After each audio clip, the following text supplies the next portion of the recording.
So I'd now like to welcome to the stage Dr. Tom Lewis OAM. Tom served as a lieutenant in the Royal Australian Navy. He completed his PhD in military political history in 2003. He is the author of 25 books, all of them on military history, except for one on the Tasman Bridge disaster. So, Tom, I'd like to welcome you to the stage. I was interested to be asked to address you ladies and gentlemen because over the last 30 years or so, most of my work has been on World War II, and it's about, unfortunately, the defeats that we suffered in Australia and the bad things that happened to us. So in terms of command and control and so on, I'm afraid a lot of it wasn't there. The source material I'm drawing on therefore is my own material from the last 35 years. The one on the right in the middle, Australia's Coastal War, just came out last October, and it was an attempt to sum up everything that happened to us in terms of surface, submarine and air attack. So it's from the enemy's point of view, looking at enemy records, and it does represent a fairly depressing outlook. You may get to the end of this high-speed run, therefore, through this and ask how indeed did we obtain victory at the end of it. The numbers are depressing and impressive, I suppose. Years ago, I moved to Darwin, and I started off as a high school teacher. When I was there, I was a dive master, and nobody knew the wrecks we were diving on, where they came from. Was it Cyclone Tracy? Was it World War II? So that was my first book. And over time, I just became depressed and impressed by the number of attacks that we had. Who knew that there were that many aircraft sorties over Australia from the enemy in the war? Who knew that that number, 4,712 people, died around Australia in World War II as a result of World War II in combat actions? Not all military in uniform, and not all Australian. In fact, about 40% of them are American. Some of them are even Dutch, who came back to run a Dutch B-25 Mitchell squadron against the people who pushed them out of their former colonial empire. So it looks like this, in very simple terms.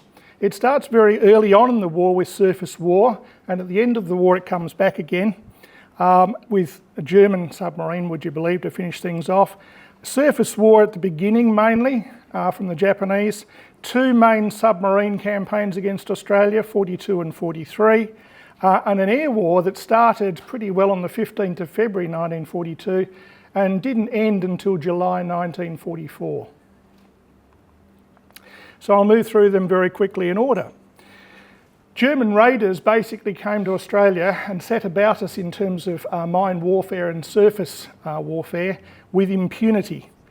That mine can be photographed in the main street of Broome in South Australia, a very pleasant place if you want to go there for a holiday. I photographed that about 30 years ago, and I was rather bemused. A German mine in Australia, what was that here for?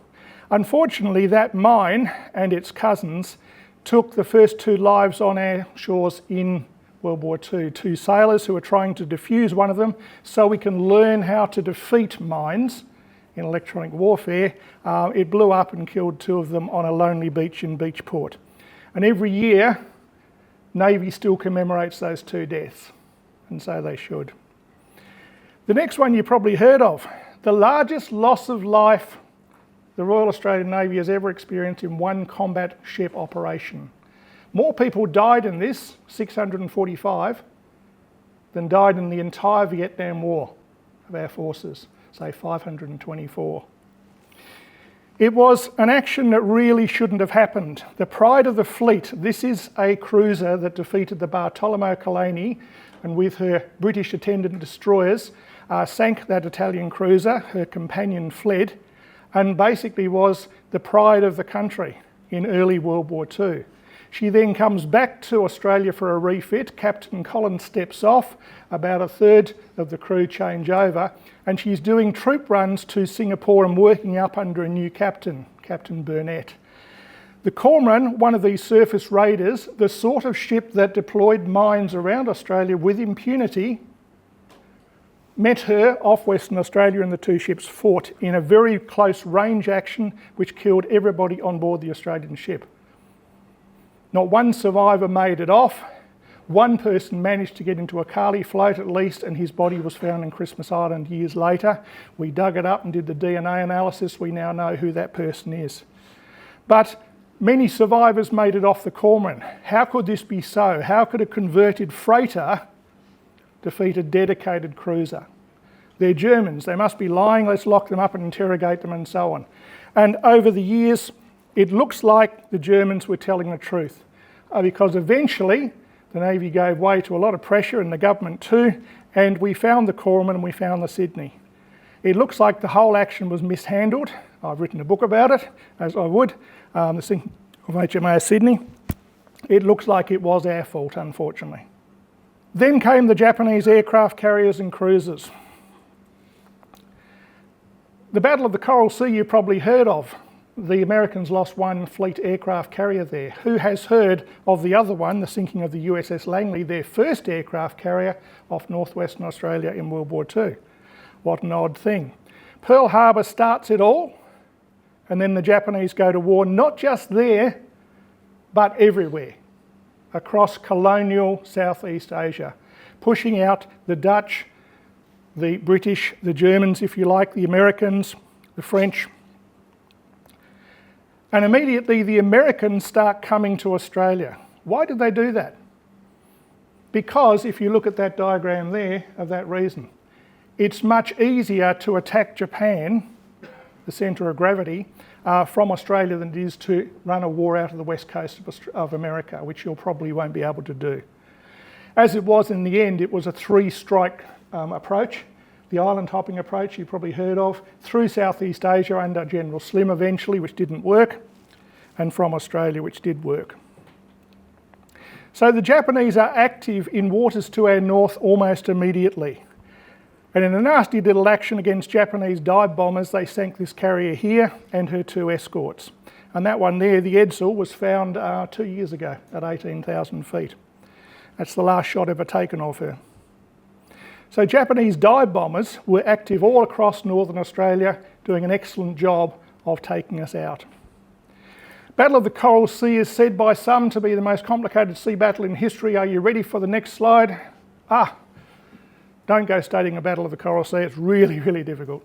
It lasted for many days, but in effect, what it was an American strategic check of the Japanese. What they were trying to do was invade Port Moresby, with a covering force of this aircraft carrier here and two other aircraft carriers to run interference. The Americans took them on with two of our ships, I'm proud to say, in the fleet. All the fighting and the sighting was done by aircraft for the first time in history. Not one capital ship comes within range of another capital ship to engage in gunnery. This is a revolution in military affairs at sea. So the Americans lose the Lexington, the Japanese lose the Shoho, but the invasion of Port Moresby was stopped. Why is it important?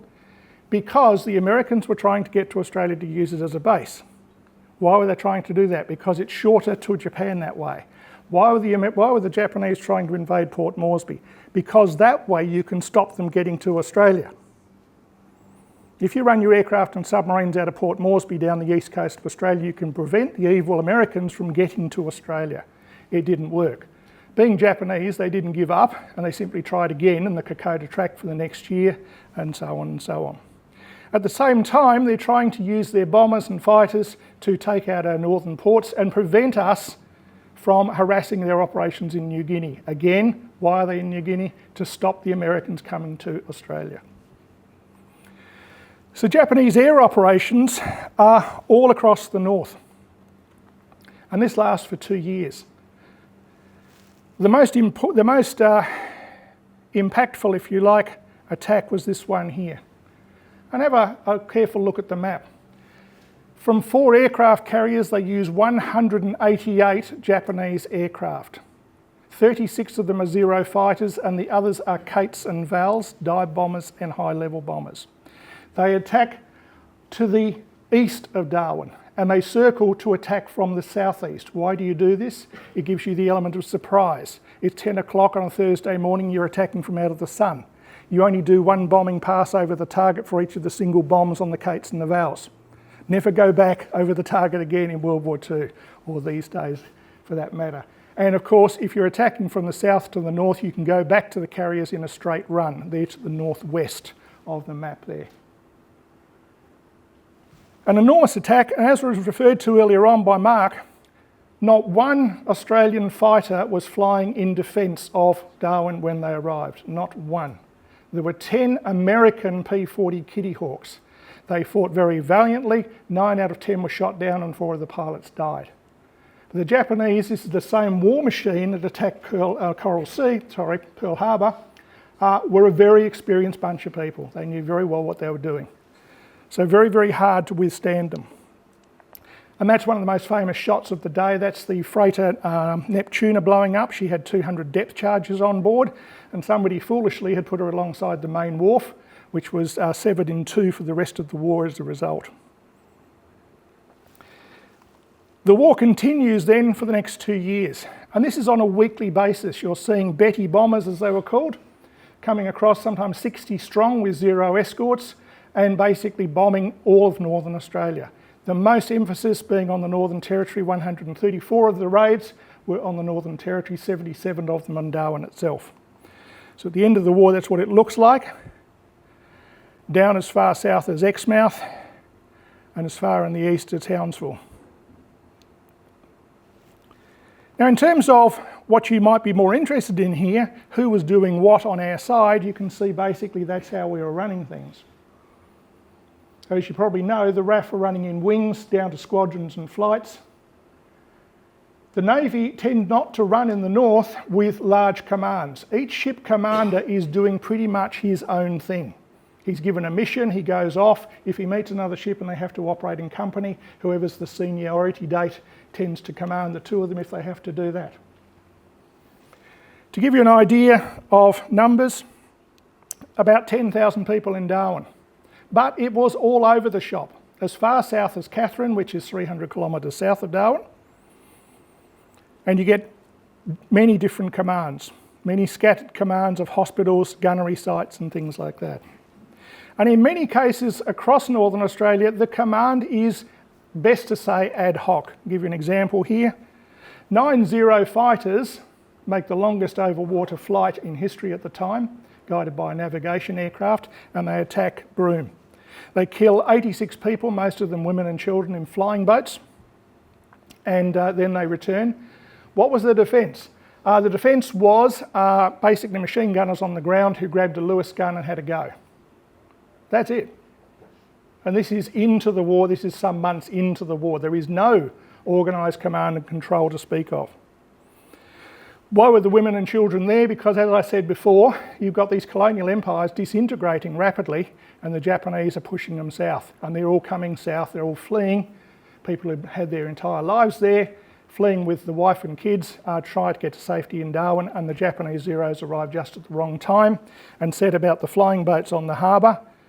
And if you go to Broome, you can see them on the right-hand side. If you dock at the wharf there on a cruise liner, at low tide, you can still see the wrecks of the flying boats sticking out of the water as perhaps testimony and a monument to the lack of command and control that we had. I always do like to mention Robert Buell because nobody else ever does. The air war starts on the 15th of February, and he's a P-40 pilot on patrol north of Darwin, and he meets a probing Japanese flying boat. And the two set about each other, they shoot each other down. Buell dies in the fight, neither aircraft has been found. The Japanese crew wash up on the Tiwi Islands. They now are in Cowra, where all of them died in the breakout, with the exception of one who actually died in the flying boat. They wandered around the Tiwi Islands for something like 11 days. Living on roots, berries, water from the sky and so on before anybody found them.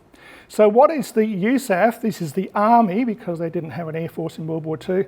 This is the Army section, the Army Air Force if you like. What are they doing over in Australia? They are doing what I said before. You're over in Australia to start running a place as a base.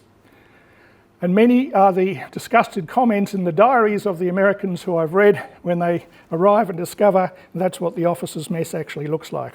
The furthest penetration inland was Katherine, 300 kilometres inland. And to give you an idea, this is some months into the war. This is March 1942. Not one fighter flew in opposition to this particular raid, and they took 2 passes over the target on the first one, releasing weather balloons to improve the bombing accuracy scores for themselves. So it's very much a case of the Americans coming over here and doing their own thing, and alongside them are the Australians doing their own thing. And are the two sides talking to each other? Well, yes, of course, but they're not exactly working together, because the Americans just arrive and say, well, we're at war, we better get on with it. So it's very much ad hoc in that first early year of the war. 2 main aircraft that flew against Australia, the Betty and the Zero. Surprise fact for you, all Japanese bombers in World War II are named after ladies. Betty, Val and so on. All Japanese fighters are named after fellows. Pete, Oscar, Claude and so on. With the exception of the Zero, which was the Zeke. Why? Because it's easier to remember those names and nobody knew how to spell Mitsubishi. So it's very much the Americans holding the line. And I was so bemused by this some years ago that I wrote a book called Eagles Over Darwin, which basically says, where are the Spitfires and the Hurricanes? Why were the Americans here doing it? We should remember them. They spent lives doing this. It was the first blooding of the alliance, if you like, in Darwin. Now what you're supposed to have, of course, is a fused defence. And so you basically find, and in the back of Australia's Coastal War I have some long boring appendices which list all of the offshore guns, the boom nets and things like this. You're supposed to have a defence system that works to stop this sort of thing. And at the end of the war we did. It's a fused defence which basically blends all of those things together, and sometimes it works. World War I, for example, first shot in Australia is fired at Fort Nepean. World War II, the first shot was almost fired there as well. And if you go to places like Darwin Military Museum, you do find things like the 3.7-inch gun, which we did use around Australia to some good effect. I'd point out, however, that this idea of the fused defence, beloved of intelligence people like me, is basically something that you get at the end of the war. At the beginning of the war, there's not enough there to do it. You basically got a squadron of fighters and they say to each other, what do we do? Well, the Japanese come south every day and bomb us. Well, what should we do? Well, I guess we better get up high in case they do. Well, what time would you like us up high, and would you like us all at the same time, because eventually we run out of fuel? And so on and so on and so on. To give you an idea, there was one radar set operational in Darwin when the Japanese arrived on the 19th of February, and it wasn't working. Not to say, however, that we didn't have successful defences. The boom net, for example, the longest in the world that defended Darwin, was in place and it was actually working, unlike the one in Sydney some months later. And eventually the RAAF arrived with Spitfires to start defending Northern Australia, due mainly to political pressure and to pressure from the RAAF itself, who wanted to do the job. The Americans were much disgusted to find that they weren't going back to the States, they were instead being sent to New Guinea. And the Spitfire did a reasonable job, but it wasn't exactly what you needed up there. I'll just jump back, however, to the middle of the Sea War that we found. And you find these depressing stories, and I have many of them, in fights like this. One warship defending 3 little ships in a convoy, surprised by an overwhelming force of Japanese, and sunk to no short order 399 people. Teddy Sheen's the one who made the news because he's the only one who ever got a Victoria Cross, but it took 78 years for it to be given to him. The submarine war, strangely enough, had started before the first Darwin air raid. And there's a strange thing, I'll let you look at the timeline there. The first operation against Australia is with submarines to close down the port for the same reasons I mentioned before. You don't want the Americans coming here and running operations to your newfound empire. So they decided to close down ports with mines and with torpedoes. It was a total failure. We sunk one of the submarines and it remains outside Darwin to this day. They're a very big sub, 79 metres long. It's nearly two Olympic swimming pools. So the idea with this, with 4 submarines, was to circle Darwin, lay mines, and those ships that didn't run into the minefields would run into the killing grounds, and you would then torpedo them. It all went horribly wrong on the 20th of January 1942. And I wrote a book about it years ago called Darwin's Submarine. And when Prime Minister Abe was here 6 years ago, I was up in Darwin then. I only moved to Canberra 4 years ago. And he came to this plaque here that we put up with the Japanese Australian Association, and I was able to meet him. And he said, "Oh, you wrote that book, I've got a copy." So that was nice. That's an original chart of the Japanese, and you can see the Tiwi Islands down the bottom here. This is Darwin down here. Tiwi Islands. Those are the tracks. Notice what one of the tracks has. It went off to the east, the I-122, to lay a minefield in the Torres Strait, and then it came back to join in the torpedo operations. Not one of those 120 mines sank anything. Why not? Because they didn't figure on the enormous tides you get up there that basically tore them off and deposited them on the beaches. However, a good effort, but it didn't work. We sunk one of the submarines. It's still outside Darwin with its 80 people inside to this day. And so they came back the next month with the aircraft carriers. If you can't do it one way, do another. The next aspects of the submarine war in 1942-43 on the east coast. It's all tied up with the Battle of the Coral Sea and so on. If you can't stop the Americans this way, stop them another way. Also, see if you can lock up Australia's maritime trade, because as Mark said, it's the lifeblood. You can't move stuff otherwise. So all of these operations here ran for 2 years. The most famous of them perhaps is that penetration of Sydney by 3 Midget submarines. And to give you an idea of command and control, 5 mothership submarines carrying 3 midgets and 2 aircraft hung about outside Sydney Heads for a week and a half, and nobody detected them. And they're on the surface for quite a bit of that time. 2 of their aircraft overflew Sydney in the dawn and basically were not shot at by anybody at all. And they were not in disguise. They had the HIMARS, the big red circle, on their wings. And I'm quite proud of that circle. One of the people on board reported that we could see Sydney very easily because, of course, it was not blacked out. And this is in the middle of 1942, when Pearl Harbor was 7 months before and Darwin had already been bombed. The boom net was not completed. The defences were very, very badly handled. I wrote a book on it called Attack on Sydney Harbour.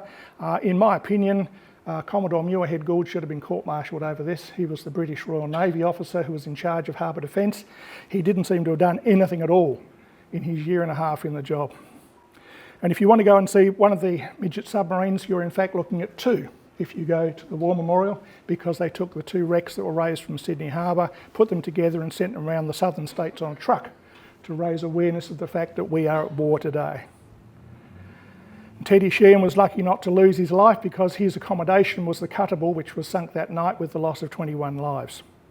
To add insult to injury, the mothership submarines carried out gun attacks on Sydney and Newcastle, and Fort Scratchley replied, and they should be proud. But they are one of the only places to actually shoot in World War II. Why is this so? Nobody opens fire against the enemy when he overflies your capital cities down as far as south as Melbourne and Hobart. Not one shot is fired. 1943 they came back and did it again. This time we sent some fighters after them and they failed to make contact. But at least we had a go. The 3rd submarine was lost for many years and recently found outside Sydney Heads. Perhaps the most famous thing that happened in the war was, however, the loss of the Centaur hospital ship. Clearly lit up off Brisbane and sunk probably in an act of vindictiveness by a Japanese commander who was not court-martialled for it after the war. We did have the occasional rare moment. This book here was written about the RAAF sinking a submarine, the I-178, off Newcastle. She didn't make it back to Truck Lagoon. They didn't know they'd sunk it. I went and had a look at the Japanese records and it showed it never made it home. It was unusually a night attack carried out by 3 Beaufort bombers. The last submarine operation, and I'm getting to my end here, was in fact a German submarine that came out of the 41 boats operating out of Penang and marauded around New Zealand and Australia, sinking 2 ships in the process, and then made her way back to Penang and was handed over to the Japanese. at the end of the war. This was the biggest submarine operation Australia has ever seen. It was enormous in terms of numbers of ships, numbers of personnel, but it absolutely failed to find the submarine and prosecute it. And this is in 1944-45. So here's some final numbers.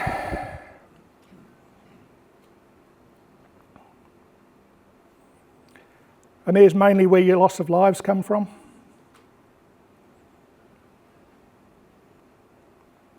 And the ships we lose, including to accident.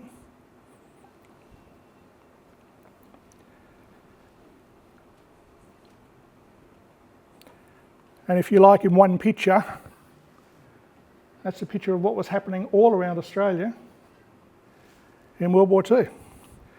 And happy to talk about that later on, questions and so on later. Thanks a lot.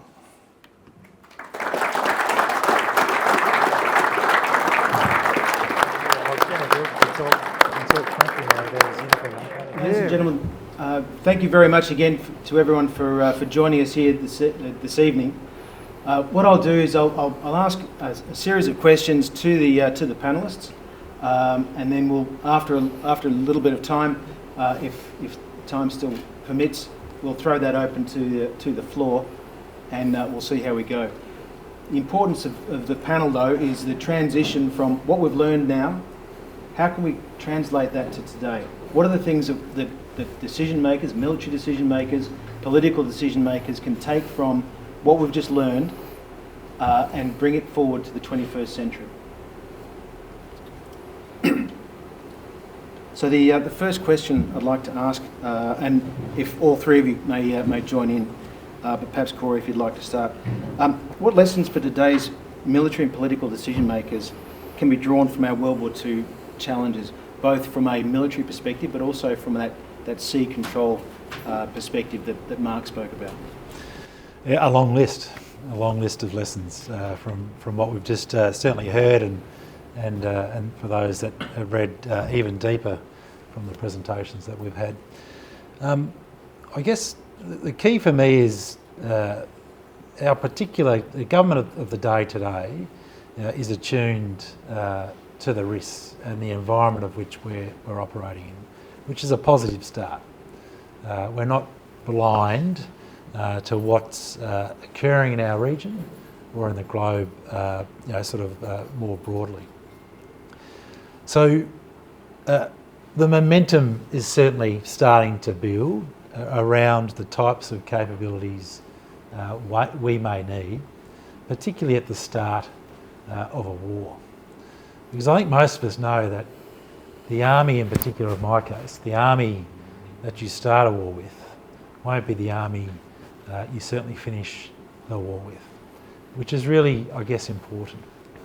And the way I describe it, certainly to those that are in the Fires Brigade today, is how we operate pre-crisis, and then what occurs in conflict needs to be looked through a couple of different lenses, because there's a lot of constraints, rightly so, that are put on us pre-crisis or in build-up of crisis, but certainly it differs to what it will be in war.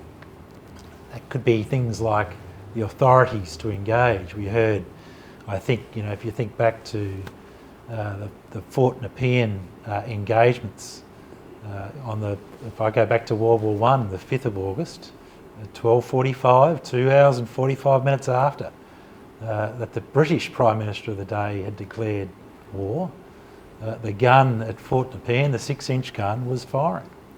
And as we heard, was the first round that was fired by Australians, and many think by all Allied forces in that particular war. And it worked. It had the deterrence effect. It fired across the bow of the SS Fouts. Fouts turned around and went back into Fort Nepean.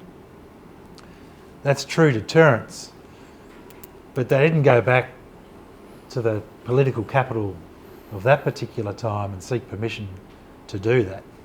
It was very much decentralised execution based on a few attempts via flags first to get the ship to turn around, but ultimately by the Royal Australian Garrison Artillery to understand and make the judgment that that's what had to happen. And I think today's environment, of course, because of the way or the range that our weapons can range, it is quite complicated pre-conflict, and you of course want these authorities to be very much centralised and held by those with the appropriate delegations. But we might be caught off guard when that first strike comes, and I think we need to understand that. It's how quickly can we dust ourselves off, how well can we be prepared for when that shock will inevitably come, and I think we all need to accept from the lessons we've heard today, with the paucity of assets we have, the size of our territory, and what a potential adversary has at their disposal to strike us across all the different means. We never will be ready. Surprise is important. It's how quickly we adapt going forward.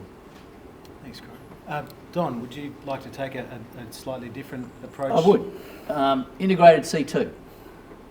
I reflect on what Tom was saying, particularly in that C2 framework wasn't particularly good at the beginning of the war, but he also made the comment that it got a lot better and it was actually in pretty good shape by the end.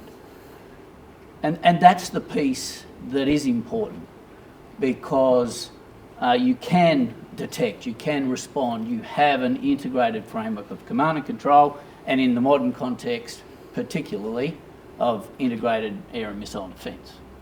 And if, for the gunners in the room in particular, the interesting story and development from 42, 43 onwards was how the C2 around the coastal artillery and the air defence artillery was evolving itself, but particularly how the two were drawn together later into the war. So one of the big things we can learn from the experience of World War II, and we can talk, and Greg, I'm sure, will touch on it a little bit later, is what's happening now, but integrated C2 is a major part of it. No, great, thank you. Joel, there may be an industry aspect here, particularly in relation to supplies across the sea. No, thank you very much, gentlemen, for having me this evening. Absolutely. As recognised by industry being now counted as one of the fundamental inputs of capability, industry plays a critical role in deterrence before conflict starts, but also clearly during, when sustainment and supply to what you need, where you need it, is critical. In advance of conflict starting, we believe it is important, we want to help you solve this problem, but industry must have the ability to surge and increase capacity. I have a small privileged insight to say that in comparison to what across Army for some things the raised, train, sustain quantities are compared to daily use rates in conflicts like the Ukraine, the ADF's annual amounts amount to in some days, some phases of warfare, 1 day, 1 week, 1 month's use. Now, when you look at the challenges to a supply chain across vulnerable sea lines of communication for sea supply, getting those critical components to Australia, how do you build up stockpiles? How do you have resilience? How do you have the raw material you require? How do you have the capacity in your industries to surge and supply you with what you need? The challenge comes that it is a significant investment. You end up having a dynamic tension between establishing a critical capability to give the ADF the supplies or the material it needs. Do you invest in a factory that can make the race, train, sustain quantity, or has latent, dormant capacity who, if government does their job properly, is never called upon? And then it becomes a balance of risk. And government and our senior leadership make those decisions, and they make those informed conversations, and they come down with where they are. But for industry, we absolutely recognise, and we've been saying this for a long time, you look at anything that's coming out of America on the time to resupply their interceptors after the Iran conflict. Anything that's coming out of Europe for the time to resupply the material being constantly provided to the Ukraine. There is a recapitalisation in military material and industry around the world. We have the tyranny of distance, we have the safety of distance, but we have an element of complacency where we feel that it won't touch us till last, if ever. As someone who is constantly fighting for those raw materials to make the elements we're privileged to be involved with, it does not get easier in times of conflict. Excellent. Thank you, Joel. So let's move a little bit to perhaps a different approach to the problem of what we've learned so far. So, gentlemen, thinking about what we've heard, what aspects that we've heard about this afternoon aren't applicable? So, is there some part of what we heard about today in the experiences of World War II that are no longer relevant? Do we think that there may be some things that we can't just bring everything forward from 1942 to 1945? Are there some things that we are best left to history? Don, I might start with you. Actually, I might start it with a comment that Joel just made about distance, about Australia's strategic position in the world and the distance, and that is the bit that has changed. Space capability, the ranges of the weapons and the threat that we face at the moment means that, to a degree, that safety of our strategic position has actually changed. Technology, and now that doesn't mean that a bunch of the planning that we do around leveraging strategic geography and taking advantage of it doesn't need to still be incorporated. And I think it was Mark who said, think of a really, really long-range coast defence capability, which is essentially the Littoral Manoeuvre projection into the north. So the purest of "we're safe, they can't reach us" has definitely changed, but we have to incorporate those principles into our planning and consider what projection, what extending even further the ranges of our own systems need to be. No, thank you. Corey, would you like to add something? I think perhaps it's really the geographic locations of where we might need to deploy. If you think about the raids across sort of northwest, northern Australia. Today, we don't necessarily need to be in all those locations. And I think I'll use the example on, when was it? Monday last week.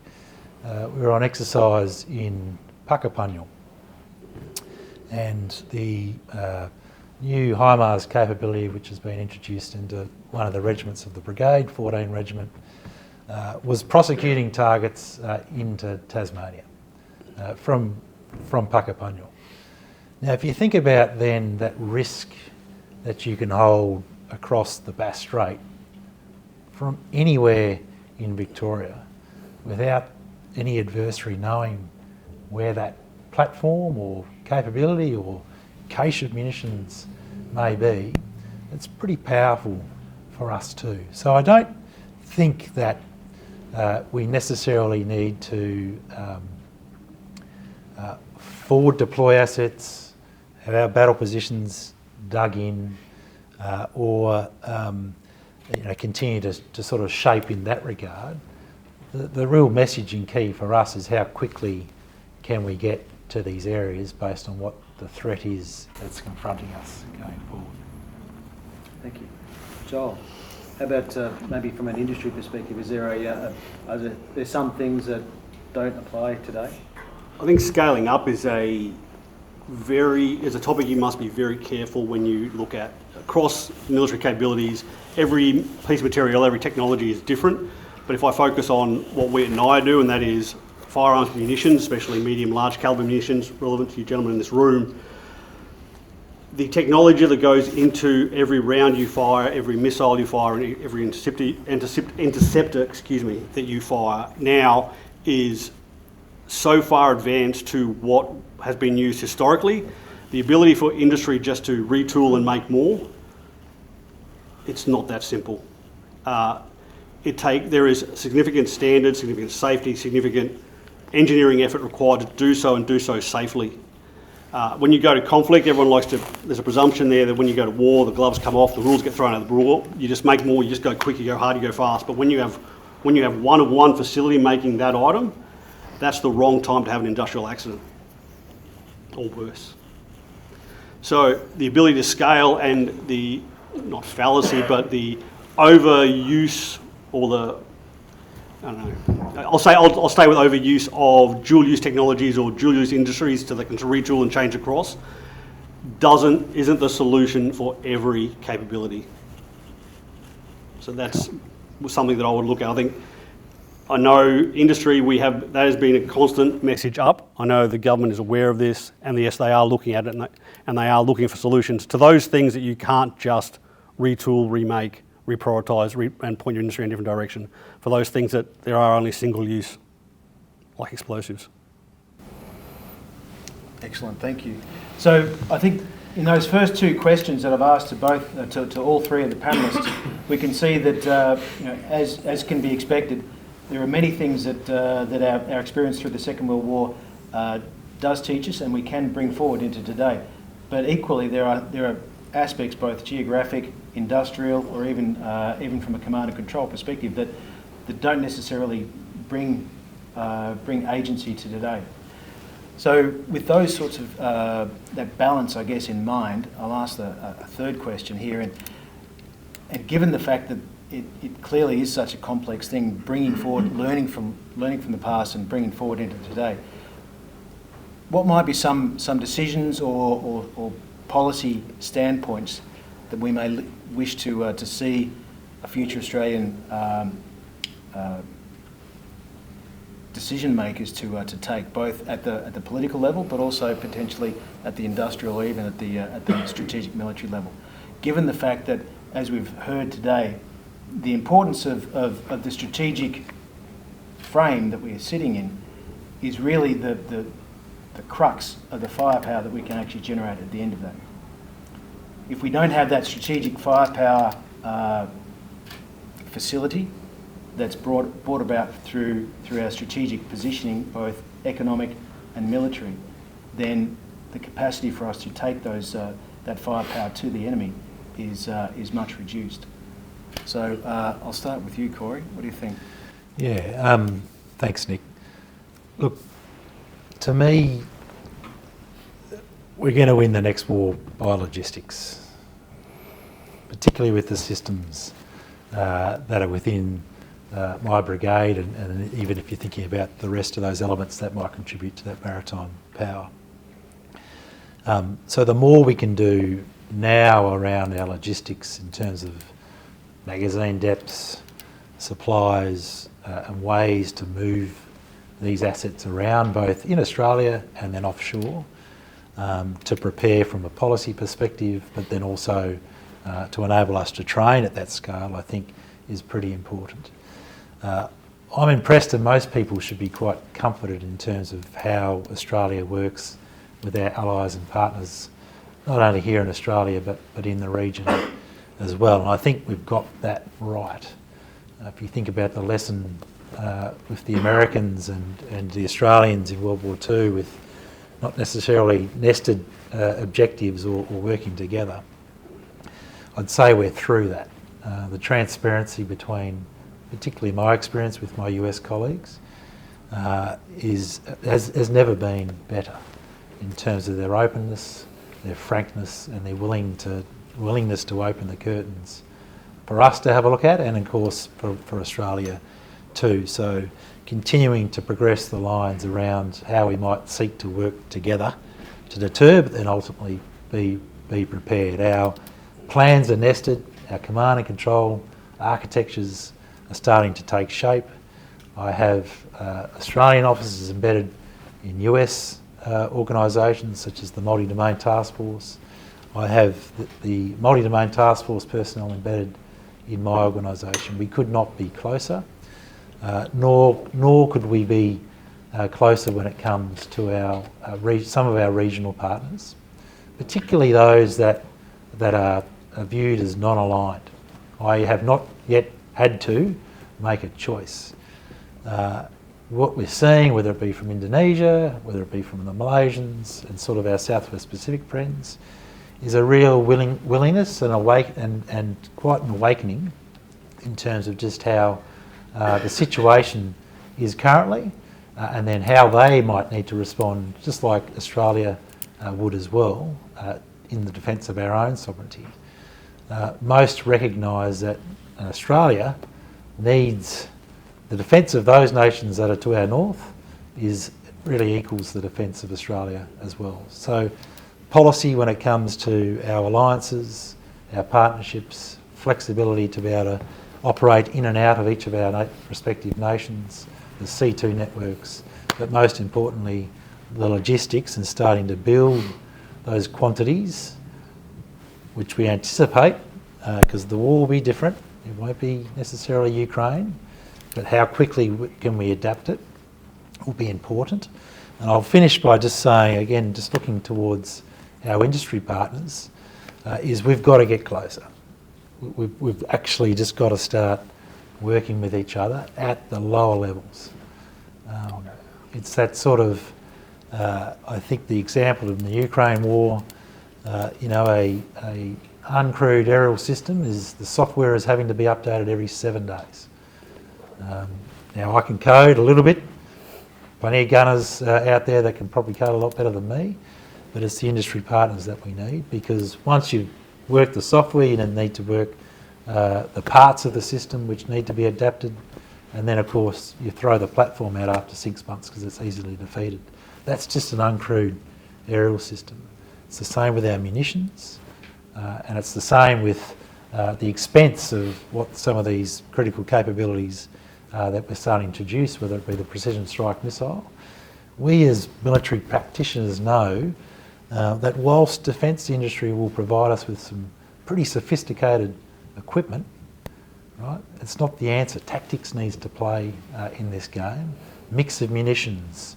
We use the term multi-domain strike for a reason. Just thinking that one platform, one particular effector is going to have the necessary effect we need is the wrong answer. Not only is it across the services, but certainly across the land force, who is generally now, genuinely, a true contributor to the joint force, at the ranges of which the demands on the land force from the maritime component commander or the air component commander is quite real and pressing, because they recognise the strength that we bring today. Thanks, mate. Thanks, Corey. I might throw to Joel next, and then Don, if you can anchor. That's absolutely heartening to hear, because I would add, in my personal limited time working for NIOA, before that in uniform, the systems that we are all part of work best when you have industry, the capability manager, their representative, the user, and the acquisition agency in the room together, making those decisions together. Now, there is absolutely times where we as industry were asked to leave the room so that Army Headquarters and CASG could talk about things that we didn't need to know, be privy to information that was beyond classification or considerations, but they would come to a decision, give us a direction, and we would execute. But having that tripartite agreement, working together, having all those people in the room allowed the most informed decisions to be made, and it was a step away from the traditional way of acquisitions, where it's a very hierarchical agreement, where a service under a material acquisition agreement tells CASG to get after something, and they go through their process and it goes down the path and they're done. And in their defence, probably due to some poor behaviour by industries, they don't like to put industry with the users together. There's many pretty excellent examples I could give where things have gone awry because of that. But if everyone's in the room together and they're doing it in front of each other, it's very hard to act foolishly or act improperly. But when it's done together, you can have those conversations, you can generate long-term, enduring, sustainable solutions that meet, exceed and continue to deliver the capabilities needed. And I think all of Australian industries, if I was to be bold and try to speak for as many as possible, would agree that that's what we all want to do for you. Thanks, Joel. Don. Thanks, Nick. Look, if I can perhaps try and draw those two threads, the logistics piece and the industrial base piece, together in the context of the recent NDS. one of the big themes that is running through the NDS is this idea of self-reliance. It's evolved a little bit from pure sort of sovereign capability to a definition around self-reliance. But one of the key things we have to do is we actually have to understand our industrial base, but it's actually broader than that. We have to understand our national support base. So it's not just the defence industrial base, it is the broader national capabilities and where we have strength or where we are carrying risk. For those who watched the first seminar in this series down in Melbourne a few weeks ago, Peter Layton gave an excellent presentation around some of the actions and activities that had occurred in the early part of World War II in and around the industrial base. And he introduced these ideas of shadow factories and what he called armament annexes. And they were infrastructure and capital facilities and equipment investment paid for by government, but coincident to or adjacent to industry. Not dual use, hey, you've got to pivot when you're told, but this was an investment for the capability. It would, in the future, leverage the workforce from the other sector's industry when it needed to be able to surge. So this was a fundamental decision around identifying industrial and support risk and making the initial part of the investment for it. Workforce is a whole different piece of this. And what I'm doing now is I'm drawing on, for those, and it wasn't covered when I was introduced, but for those who don't know, I actually still do a little bit of reserve work, and I'm in that strategic mobilisation planning team within VCDF Group in Defence. And so there's been a bunch of us crusty old grey-haired guys having a bit of a look at this for a while now. The framework is essentially a bunch of mobilisation factors for consideration. The four key major ones are workforce, infrastructure, industry, critical material, and this goes to some of what Buddy Corey was saying around stockpiling, strategic material reserves, think fuel, EO, health stores, and a few other pieces. And then the fundamental piece all over that, they're the four demand factor pieces for mobilisation planning. And then there's a coordination piece that comes with it. It's a bunch of other considerations as sort of enabling elements. But it's about understanding the industrial base, know where you're carrying risk, and where appropriate, invest. Build missile factories. Encourage a range of companies and capabilities to manufacture drones and have the capacity to actually manufacture them at scale, if not now, when needed. So that's the piece, because, and I'll close by saying we've all heard this government over the last few years say that we're in the worst strategic circumstances since the end of the Second World War, and then everyone goes, okay, so tell me what you're doing about it, and it's ... silence. But this is the point. Understand where you are carrying risk, do the planning, consider where it is appropriate to invest, and know what you then have to be able to do. Excellent, thank you. I might take a slightly different tack for the next question. Less about sort of strategic positioning and industrial sort of baselining, and more about some of the new technologies that are coming along at the moment in this 21st century that we're in at the moment. Things that have made a bit of a game changer from what we've seen in previous conflicts. These technologies are not just the weapons of war, but also the means by which we command and control those weapons, and the means by which we actually manufacture those weapons as well. So from an industrial technology, from a C4I technology, and also from a weapons technology. What are some of the things that that you gentlemen can see are game changers that are hitting the streets right now that we should be looking forward to? Joel, do you want to start off? Absolutely. Just of all the things that are out there now that will make a difference in the next war, I certainly think, and it's a deviation from my business, but certainly command and control situation awareness is absolutely critical and will be a game changer in the next conflict. The ADF has an exceptional, this is not much to do with industry in all fairness, but the ADF has an exceptional, well-earned, well-deserved, well-maintained, well-protected history of investing in your junior commanders and trusting your junior commanders. That level of command is, well, that level of trust and investment is critical and will be critical to future warfare. Once you go into a conflict where the RAAF spectrum becomes degraded, denied, hostile, challenged, if you don't have that level of trust, you don't have that level of competency and capability in your junior commanders across the force to execute their mission, then that is challenged. That is problematic, but I think the ADF has always been and is continuing to go and invest in the right direction doing so. On the materiel side, certainly the absolute, have the privilege of working with an exceptionally smart scientist who can do scary things with household chemicals professionally. That means that the investment in insensitive munitions, insensitive materials, energetic materials to deliver an effect, to do more with less is critical. When you're working with explosives, hands-on as a user, and they throw the P for plenty rule at you, that's fantastic. That's good fun in training because it's a big bang and you feel it in your chest. But when you go to war, P for plenty is not the way to work. You want to achieve your effect with the least amount as possible, because if you can only make I'll do some easy math because I'm not smart.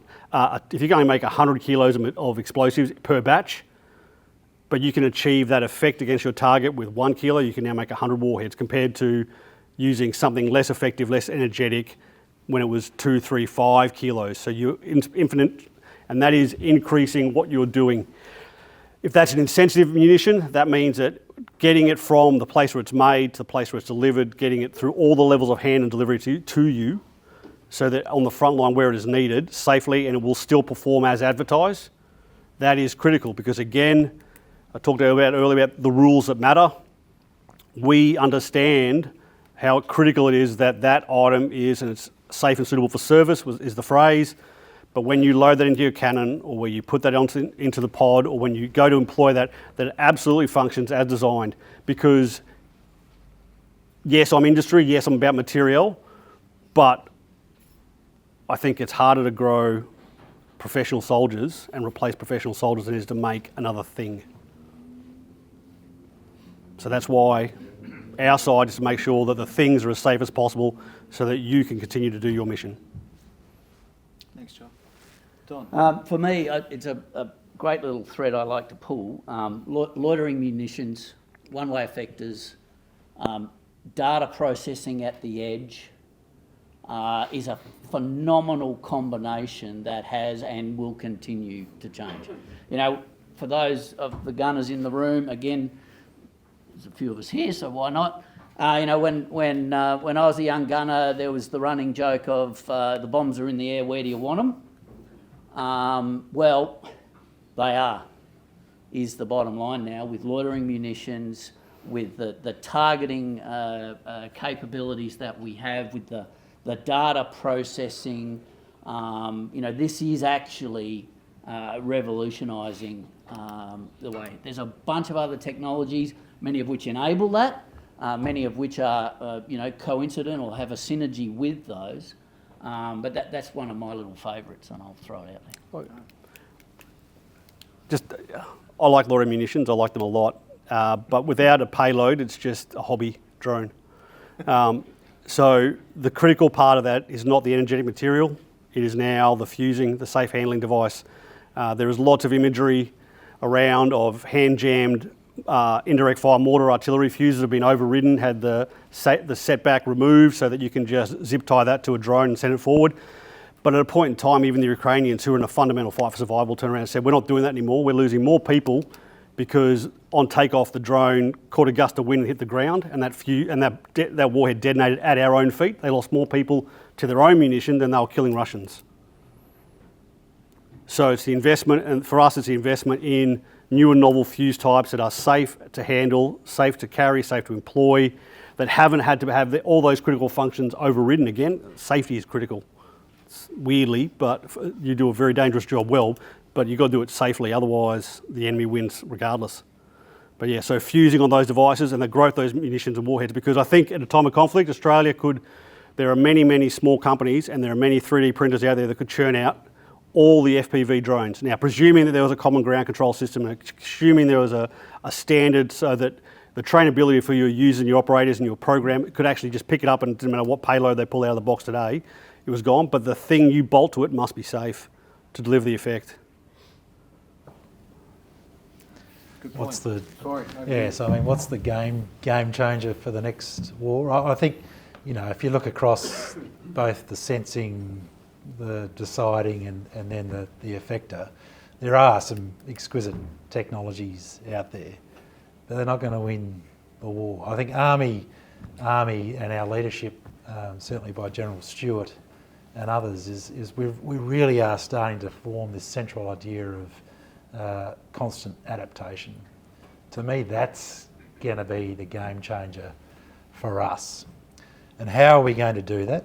Well, we're going to start with removing some of those levels of bureaucracy which we've had to endure for very good reasons, but recognising that's not going to work for us, in the start of a conflict. The analogy that the Army is beginning to use is, for our adaptation, is one at the unit level. Effectively, if you're thinking about an analogue clock, the seconds hand is how fast at the unit level we need to be adapting. That's how quick we need to be recoding or readapting some of the weapons that may be given to us. So the right to repair and the right for our soldiers or sailors or aviators to manipulate these systems, make them better, work out how to respond to the counter systems that the adversary has is important. At the Army level, that adaptation loop is moving at about the minute hand, right? It's a little bit slower, a few more resources, and probably some more novel technologies. And then, of course, at the government or even potentially the industrial base, it's moving at that sort of hour hand. So what Army is seeking to do is, rather than hold all the resources up at the level and get particular decisions sort of held at centralised level, it's to give the resources in terms of money or ideas down to that lower level. And the Brits are starting to use that philosophy of the 20-40-40 when it comes to their investments of capabilities. 20% will be spent on the exquisites, those things that people think will win the war. 40% is sort of around those autonomous systems, those things that can help us bring mass to the fight, make things easier for us and more survivable. And then that final 40%, they're the expendables. It's the one-way attack drones, it's the counter-UAS systems, but they're cheap and they assist and they play an important role with increasing our probability of kill when I have to use the exquisite systems, because we won't use them on their own. Mix of systems against certain targets, true multi-domain strike going forward. So, not one panacea, unfortunately. We know that. History's told us that. How quickly we adapt and how fast we can adapt. And if we're adapting fast in the adversary, that's the game changer. Absolutely, well said. Gentlemen, what I might do now is take the opportunity to open to the floor for any questions that the people from the floor may wish to ask the panel.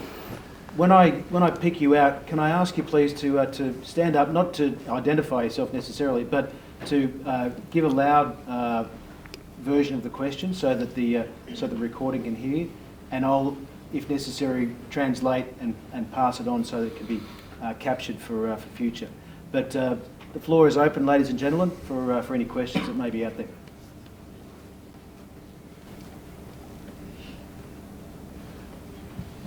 Hey, good evening, gentlemen, sirs. Question for yourself, sir, and interested in hearing from everyone on the panel, of course, but for yourself, sir, Command 10 Brigade.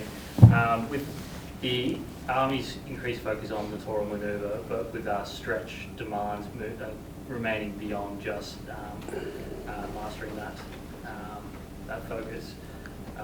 Do you think we should be bold in just committing to mastering littoral manoeuvre, or and say adopt existing doctrine like the US Marine Corps, for example, or forge our own path? And what are we doing in the raise, train, sustain area at the moment? My understanding is that we're still kind of using existing training models and adding on.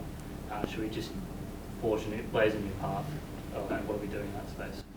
Yeah, I mean, this requires novel thought by all. I mean, littoral manoeuvre is not something new for Army. We didn't really hear about the size of the Army vessels which were operated by Army. Right?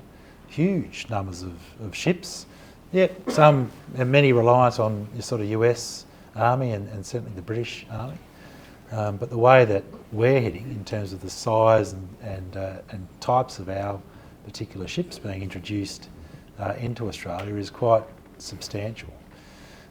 But we can't seek to just be using it the way that we may have used it in the past. And manoeuvring within the littoral is just important. It's not about just the platform that these things are on, but it's the whole operation that it's around it.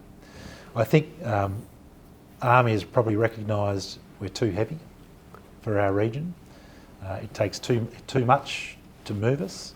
Therefore, some real sort of thought and investment is starting to look at how we are trying to lighten our combat force, particularly when it comes to our combat brigades who may be operating in the region. And then even when it comes to the capabilities within the fires brigade, we've got to work out how we can become more deployable within sort of the constraints that we have. We're never going to have enough vessels to move us around, just like we're probably never going to have enough weapon systems required or munition stocks behind us. But I talked about the logistics probably being our weakness, as is in most wars, getting heavier and putting more of a bill on sort of our own littoral manoeuvre ships, or even resupply ships that follow behind that, is probably not necessarily the right answer.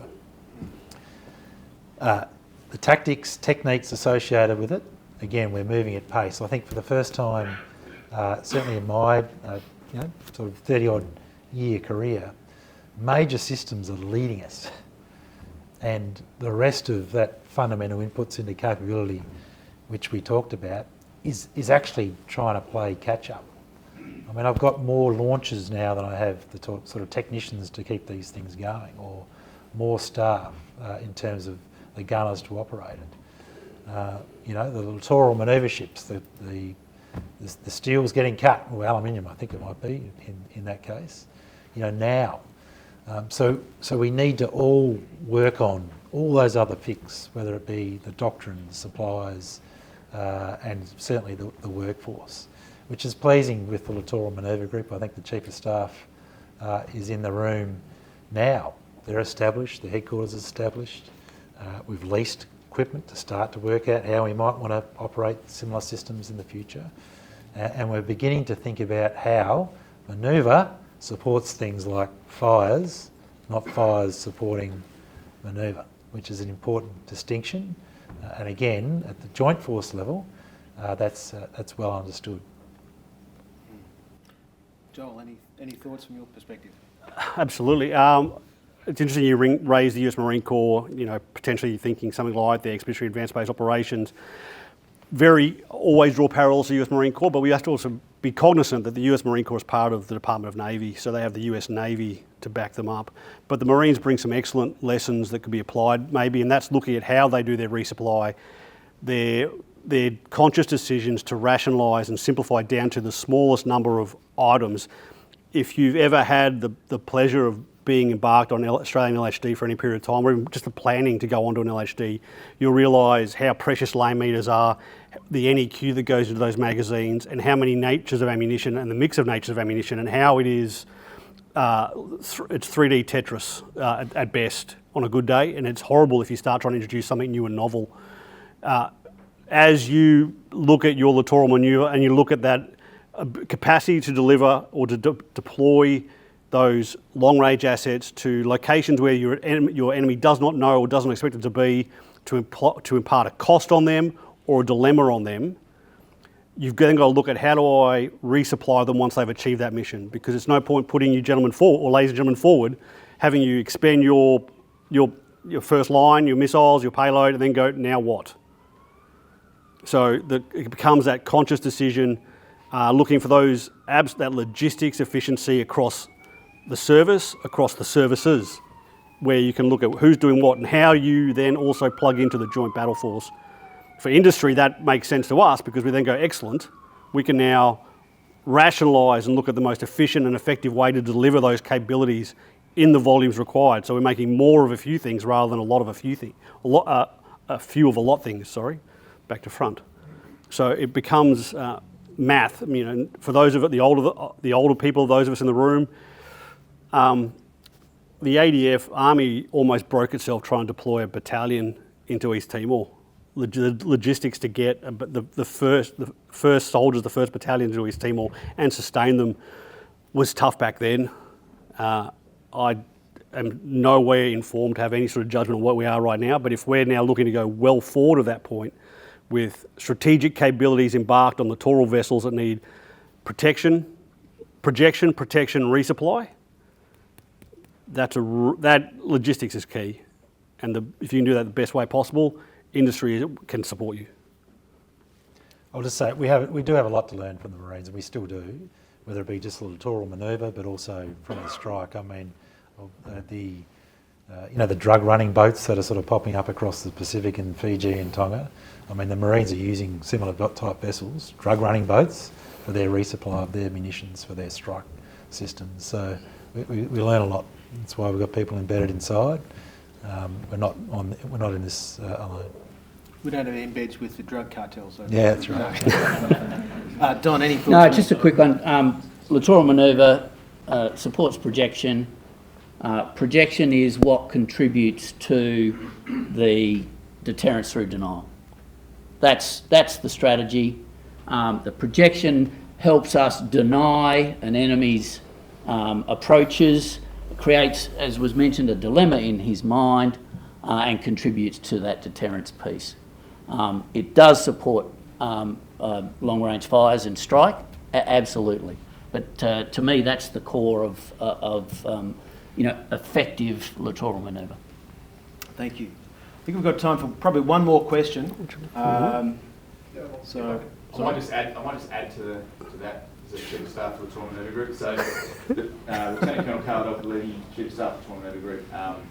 We are getting 3 battalions of landing craft, based in Brisbane, North Queensland, and Darwin.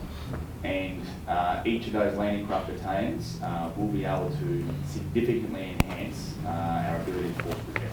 And it links directly to the DSR and the NDS to lift 10 brigade assets with security elements from the other brigades to achieve that mission set of denial that Brigadier Roach just mentioned. So we've got the opposite problem, sir. We've got people before the boats. So we've got trained crews. Our officers are doing the maritime warfare officer course with Navy. We're getting upskilled with our sergeants and corporals and TAFE. And we're training them on leased vessels, farming onto Navy, L-class ships and the like. So by the time the vessels turn up, they'll be ready to then work those landing craft, drill them up to achieve mission sets that we're directed to. So there's a lot of significant enhancements in addition to what the LHDs can do with lifting that heavy armour and other assets that we can do with the new littoral vessels once they get it. Thanks, Carl. So one more question. I think we've picked it here. Gents, just a quick question around, we talked about long-range fires, manning, materials. At what point are we starting to look at AI and automation to take over some of those menial tasks for not only manufacturing of ammunition and capabilities, but also a part of the decision-making process to take the heat off commanders when they're identifying and prosecuting targets? We'll start with Corey. Yeah, I guess there's 2 things there. One in terms of AI, so helping the decision makers make decisions, but then also the workforce or the autonomous piece, which might not only provide you more mass, but free up your sort of valuable resource, your human resource, for other areas. I talked about that sort of investment of 20, 40, 40, and that middle bracket from the British philosophy is how they're sort of getting after it. I'd have to say Army's pretty close in terms of beginning to go down that road. We use 5.7 RAR up in Darwin at the moment as our sort of RAS at scale, so the autonomous systems at scale sort of unit to continue to sort of progress these. If I think about my own or the capabilities that are resident within the Fires Brigade, we're already looking in terms of what the next platform looks like, the weapon system. If we needed to be able to fire a different mix of different missiles, a little bit longer, a little bit further range, then removing the cab and having it as an autonomous system gives us a lot more flexibility. And there's a joint venture called the CAML, Common Autonomous Missile Launcher, which certainly Australia is interested in co-developing, because that will free up resource, give us a little bit more mass, and then also, again, provide questions for any adversary over what is in that common system. Is it defensive strike? Is it offensive strike? Is it tomahawks that can go out a couple of thousand, or is it short-range systems which might be targeting lower threats as well? So, autonomous, we're getting there. I can only speak for where we're at, but it's certainly part of it. And then on the AI and decision making, everything that we're sort of introducing now has almost an AI component to it. I talked about the third MDTF, that multi-domain task force, in terms of trying to better understand what's going on. There is a lot of the artificial intelligence behind that. But even the systems we use today, it is getting better at distilling the information for us, understanding, and then even starting to then look at what it might how might we have to respond and what options we might have at it. A couple of novel Australian Defence Industry weapon systems, which we are trialling, has AI associated with it in terms of its visual acquisition of what it thinks and what it's deciding to do, be it with the loitering systems that we have. So it's starting to filter out there. You're not going to get a big bang and our political masters standing next to big shiny things that says here's AI. It's just going to permeate throughout the force, and I think that's probably the best way to use it. Don? Not a lot to add. The AI supporting decision making, it adds to the speed of decision making, which is actually the key here, the speed of correct decision making. There's a whole debate out there about trusted AI, about making sure that there are mechanisms to ensure that the data that is being brought to the tools and the way in which it is supporting decision making, that is really important. And we need to continue to make sure that we're eyes wide open in relation to the level of trust and security in the framework in the way we use AI. Thanks. Joel, any last thoughts? Absolutely. On two elements of, firstly, the production side, of course, we'll use everything we can to make our production as efficient, as optimised as possible. That cuts down costs, it cuts down price, it increases volume, it does everything that we aspire to. So yeah, absolutely. Trust plays a critical part in that, because like anything, you want to make sure that the AI is doing what it promises on the tin. It's not having hallucinations, but it meets, but it's not deviating. Part of that is the regulatory framework in which we operate. Sometimes that framework just will not change to allow AI. It still could be very mandrolic or have absolute checks and balances in place for good reason. But where possible, where we can, absolutely. In munitions design, weapons design, again, absolutely. I think you'll find that though, the art of the possible compared to the actual what is being done is limited by that trust. Western military is Australian. We apply laws of armed conflict. We have all the different rules and policies that you operate under to make sure that there is trust. Army were personal opinion, if I'm wrong, please don't at me, but slower to adopt or trusted autonomous systems for engagements. The Navy with their Aegis system, with their fleet defence systems to let the CWIS fight, defend, fire the SM2s, defend the boat, much quicker to allow, and that is an autonomous system under another name, to allow when all those cruise missiles are attacking the surface action group or the carrier action group, allow the system to defend the fleet.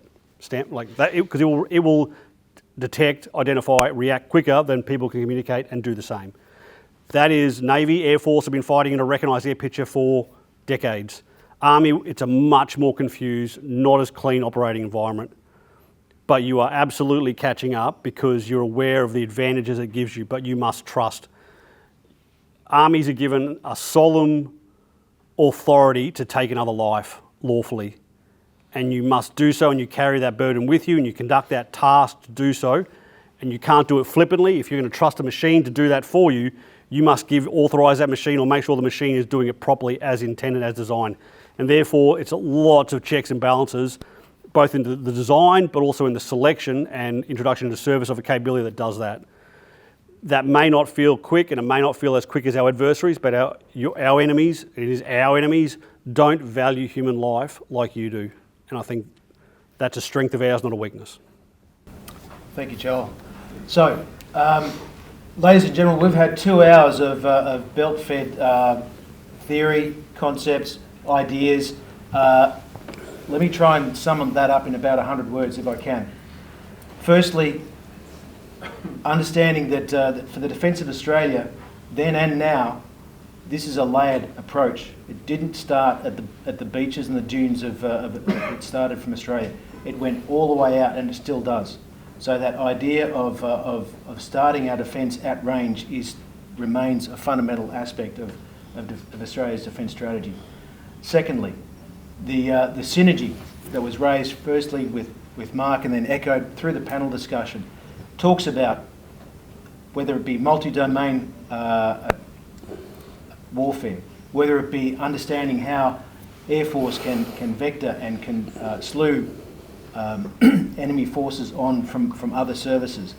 The capacity for littoral projection, which of course is that confluence between all of the 3 physical domains, and increasingly now the convergence of the other 2 of space and cyber as well.